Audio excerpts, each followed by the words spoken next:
The Sports Law Policy Center is now pleased to announce the release of our Pathways Toolkit, which aims to help women in cricket in India and girls in India begin their journeys in cricket and also achieving excellence in women's cricket. We now welcome Karunya Keshav, reporter and senior editor at Wisden India Almanac and co-author of The Fire Burns Blue and the Equal Hero Report, to now take us through the toolkit. Over to Karunya. Hi, everyone. Thanks so much for joining us today. We've just had an excellent discussion on pathways in Indian women's cricket with an excellent panel. This project that we're going to be launching today aims to address one of those issues that was raised during that panel, which is the lack of information when it comes to girls knowing about these pathways that exist for them. So Sneha showed an excellent flow chart about what are the different steps, what are the pathways that do exist for women.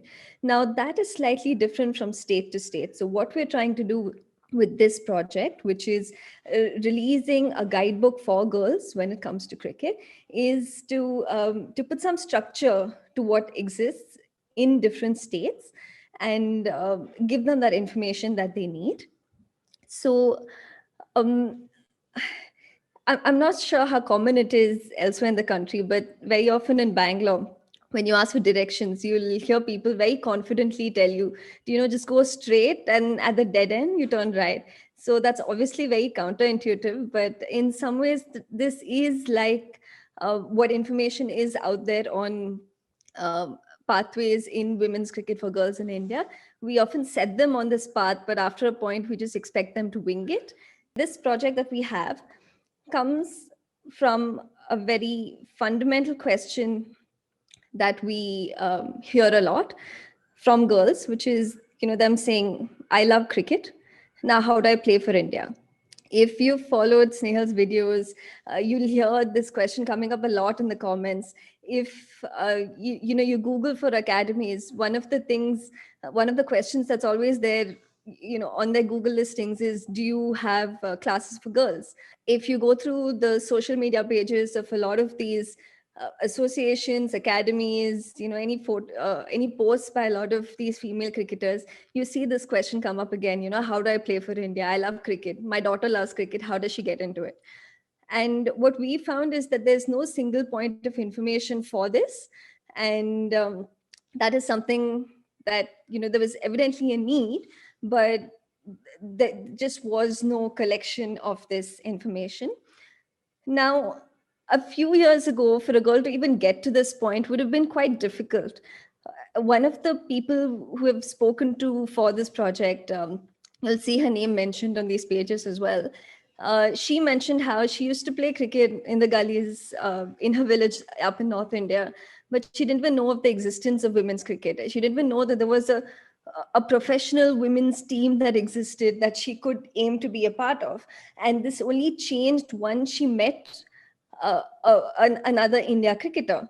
Now, today, maybe these girls who want to play cricket don't really have this issue as much. So they know the Shefalis, they know, they've heard of Mithali Raj, they've heard of Smriti Mandana. Shefali, we've had these matches happening on TV now. So it's a lot easier for them to come to this point too. But that's only the start of it. So when we spoke about, when we released our report last year, one of the major aspects of it was in identifying these barriers.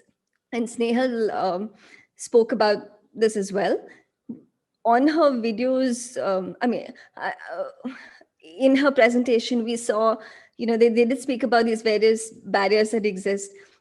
And with this project, we also wanted to address some of those. There are these social barriers, there are physical barriers, and there are financial barriers as well. So when we set about making this guide, we wanted to address all of those issues as well. So these issues that were raised of safety, of travel. So when we talk about pathways, it's very easy to say, okay, this is how you get selected to the state team. This is how you get selected to the India team. But there's this whole other layer beneath it, how do you even convince people that you want to be there? How do you even convince yourself that this dream of yours that you have is achievable? And we wanted to bring all of that together within this project. I'll take you through the guide itself in a bit. Um, but I just wanted to tell you what this guide was built on. To put together this guide, we spoke to lots of players, we spoke to a lot of coaches, we spoke to administrators, and I think across India there have been a lot of initiatives that are happening. Uh, in the Pathways panel, we heard of Andhra, we heard of Himachal, but on a smaller level, there are some initiatives happening in other states as well. We did use a lot of official information, more, and very importantly, we accessed a lot of scorecard data just to see what sort of matches that have been happening, how many teams, what kind of competitions there are. We used a lot of news stories, and we just scrolled through a lot of these online forums for cricketers, a lot of social networks, a lot of Facebook, Instagram, where these conversations around cricket are happening to a smaller extent. um, I'll take you through the uh, site itself now. So we made this as a digital guidebook um, for girls.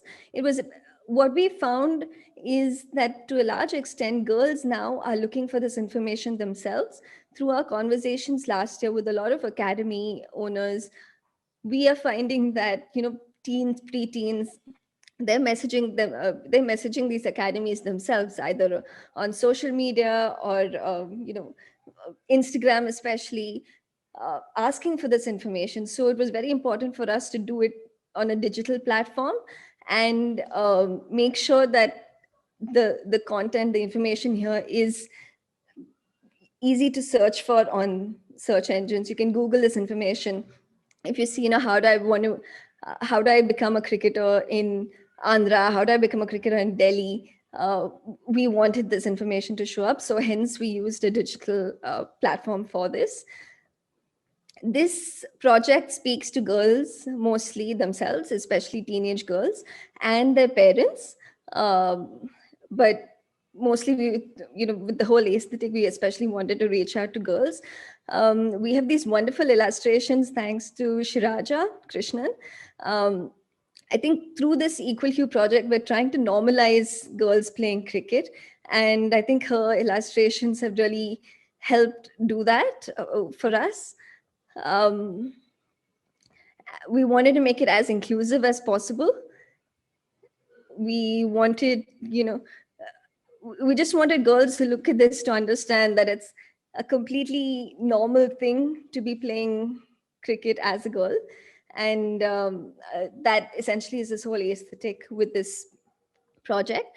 I also want to thank my fellow researcher, Kritika, who runs her own site actually called Penbugs. She's worked through this, done a lot of the interviews through COVID and all of that, even in her family. She's she's an excellent source of domestic information as well when it comes to women's cricket. So please do follow her online as well. Um, Going through the site itself, as I said, we wanted to talk about some social issues that the cricketers face, just some, frequently asked questions that we wanted to answer. And also, most importantly, give a step-by-step guide based on where they are. So just to take you through some of this. Say, for example, we've heard of Andhra and Himachal in our previous panel. One of the other places that's doing good work is Baroda, and they do have some players from there who have come onto the India stage, and just below that, India A. So with this, what we want each page to do is give these girls information on cricketers who have come from this region. So just to show that they're not the only one from there, there is a system, just inspire them with some stories. So when we talk of pathways, an actual pathway starts from the very grassroots. So when you have, for example, some place like England, you have these programs that reach children right from school, which is essentially just pick up a plastic bat, pick up a plastic ball, and just get the feel of holding that. That stage isn't often that doesn't really exist in India as much, because obviously, um, I think we grew up with cricket, so everyone has done this at some point of time, either with their siblings or cousins, or playing gully cricket. Um, what we did find interesting, this section is particularly interesting in the Northeast, where cricket has to compete with other sports such as football, athletics. So there have been certain programs at this, very grassroots level, where it's just about having fun. Um, these small programs that you have about just going to schools, showing children what cricket looks like, what the equipment is, and because that's not something that's as accessible to them as maybe elsewhere in the country. um, it was also important to us, like what we found over the past year in this whole project is, there is a focus on selection, and even through this guide there is a huge focus on the pathways that will eventually lead to selection in the state team or the national team. But it was also, a lot of coaches told us that we shouldn't forget that a lot of cricket is played for fun. If you're telling a 6-year old that they have to be this child prodigy who's hitting these excellent cover drives, that that child, by the time they're 13 or 14, is probably going to be burnt out. And hence, in many of these sections, we've made it a point to mention that it's okay to be playing multiple sports. It's okay to be dabbling in lots of things when you're really young. You don't have to join an academy when you're like 6 or 8. If it's not available, you can just develop that aptitude for sport, develop those motor skills, just that the mental fortitude, and which can be taken across sport.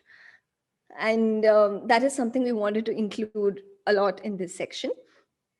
um, we then talk, we list the various districts, which districts have cricket, strong cricket programs, which are the clubs and academies that exist, which are the well-known ones, which are the schools that have sport, which are the grounds where you need to just go to see women playing, to see girls play. Some places obviously don't have as much school cricket or college cricket.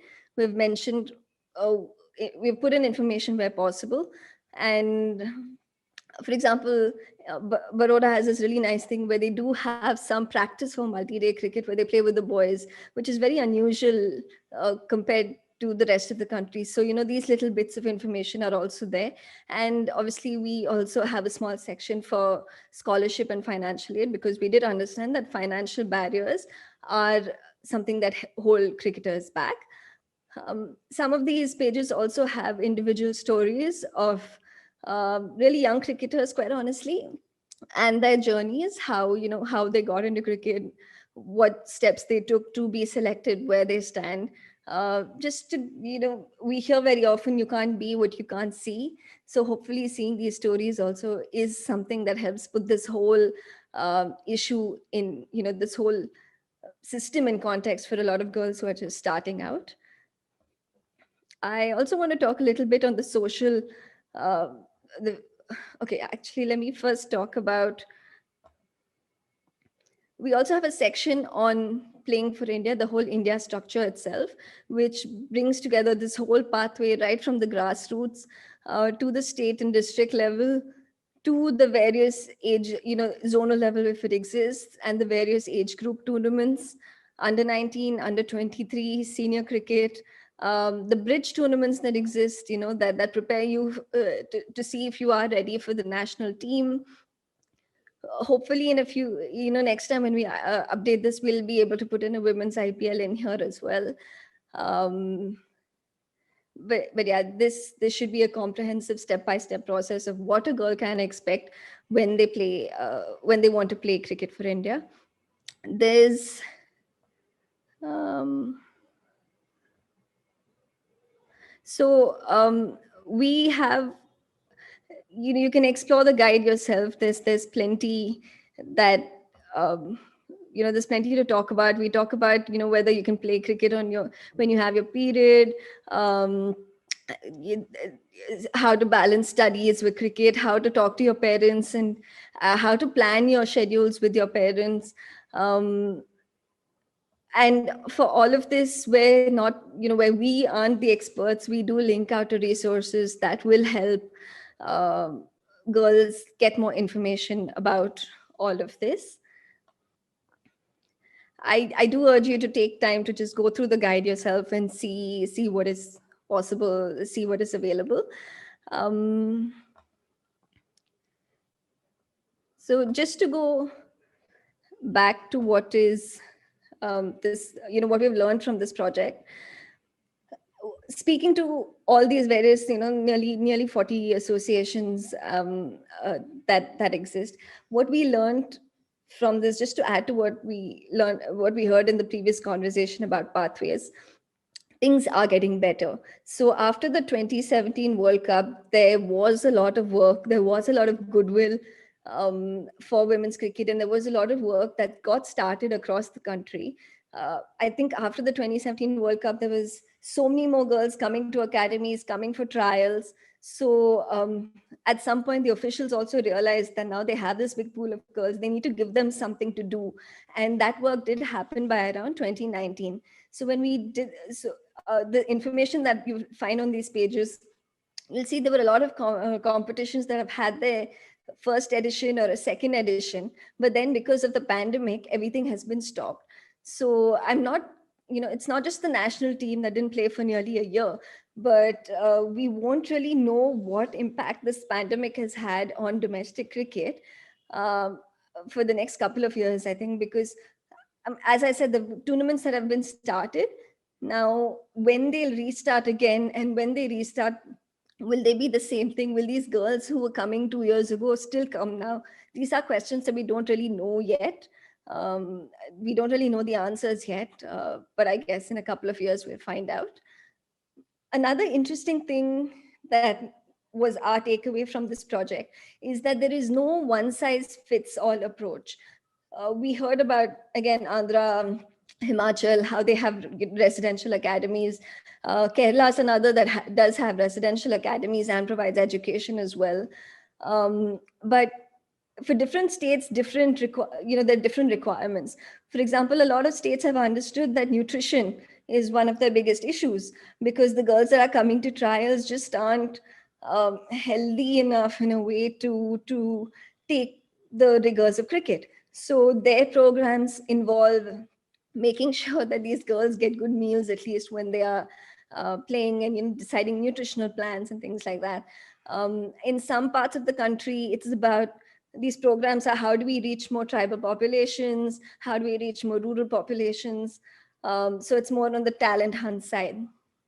Some smaller associations, their focus is on school cricket, because they're trying to get everyone from a single city or that sort of area involved. Places like Puducherry are concentrating on college cricket, which is again really interesting, because that's not something that's happened elsewhere in the country, but they realize that that is where they're getting their players from. So it's a good thing that there's this decentralized approach, and it's very important that associations do follow this. One thing though, we found that this was very anecdotal. So it's because a coach has this feeling that we need to target, this is the need, this is what the girls need, and then association puts together this program. We need a lot more data to drive any of these programs. This is something we raised in our report last year as well. Um, it's all very well to say that the people who are coming in a particular state are in this age group, and say, for example, they have some nutritional requirements, but what exactly that is, how that affects their training, how that affects their health, and do you need physios for a particular age group, things like that. Those are decisions that can be taken only based on data. And I think a little more work needs to be done on that. Um, so just to conclude, I'd like to say what we want this project to be next. Now, we are very certain that this is an active document. We're not done with the information that's on this. We also we hope we're not going to be the only ones who are going to update this as well. I think just yesterday we did get a message from someone saying, "Can you please also put selection dates and venues in?" So I think the needs, the requirements of these girls are very varied, and we'll keep learning all of that. We're very conscious that this is in English right now, and a lot of the players in India maybe aren't as comfortable with it. So we do need to have a lot of this information available in various regional languages, um, Hindi, Tamil, whatever, all the languages. Um, we also know that in the next year or so, once the pandemic reduces, this is going to look very different. There hopefully going to be more state tournaments that are coming about, and more than that, we hope there are going to be more academies, more schools that recognize that there is this potential, and we want to invest more in the girls who come in. um, we hope club cricket is really going to take off. We did learn that pretty much just a few months ago, a lot of states have got requests from clubs saying, okay, we want to start girls cricket. So hopefully there will be a structure around that as well. Um, and more than anything, I hope that in a couple of, in a year or so, a lot of the information in this document is going to be redundant, because the information would be available from official sources, because that's technically also what they're there for, to provide their employees, their constituents, this information. And it would be excellent if this clear cut information about where a girl in a state should go to play cricket is available on that state association website. As of now, we've found that a lot of websites don't even acknowledge a lot of the women who play the sport, whether in terms of their legends or in terms of competitions, to just put up the various competitions they have for women in that state. So it would be really nice to have that information on official sources, and as I said, in the regional languages. That is the guide that we've come up with. As I said, I do hope you take a bit of time to go through it, and obviously let us know if there's any information that needs updating or has been missed out.